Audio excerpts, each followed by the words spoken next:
Welcome back sa YouTube channel mga boss. Itong update natin sa project natin mga boss. Yan, nagbumasilya na tayo mga boss. Yung dating mga siwang-siwang mga boss, yan naman ang ginawa natin. Yan, practice pa lang yan mga boss. Ano, marunong na. O yan naman mga dugtungan mga boss. So pala mga boss, kung yung progression natin ng pagbumasilya, yung pa rin ang ginagawa natin.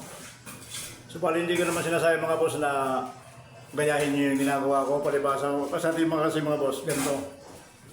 May kanya-kanya tayo mga boss ng mga estilo ng mga skill, kaya mali pwedeng saklawan natin yung iba, kung ano ba yung diskarte nila. Mas ang importante mga boss, wala tayong dapat patunayan. Kung maraming client ang papagawa sa atin mga boss, ibig sabihin, nagkakatiwalaan tayo. Ganun lang tayo mga boss.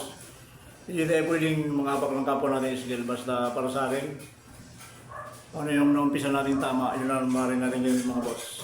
Hindi tayo pwedeng makangantsaw ng kapwa natin skill kasi may kanya-kanya tayong talent mga boss. Yan mga boss ang posisyon ginawa natin mga boss.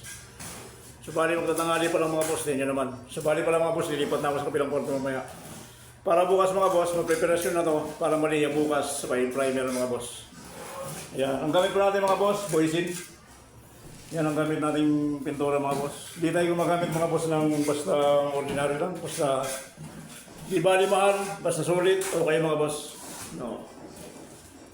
Yan ang project natin mga boss. Kailangan medyo pagandahin natin para yung client natin mga boss walang masabi. O yan mga boss, tingnan nyo naman. Yung dating mga bako-bako, ginawa natin yung pala ng mga boss. Kaya andito lang mga boss yung update ng video natin mga boss. Maraming salamat sa inyo. Bye!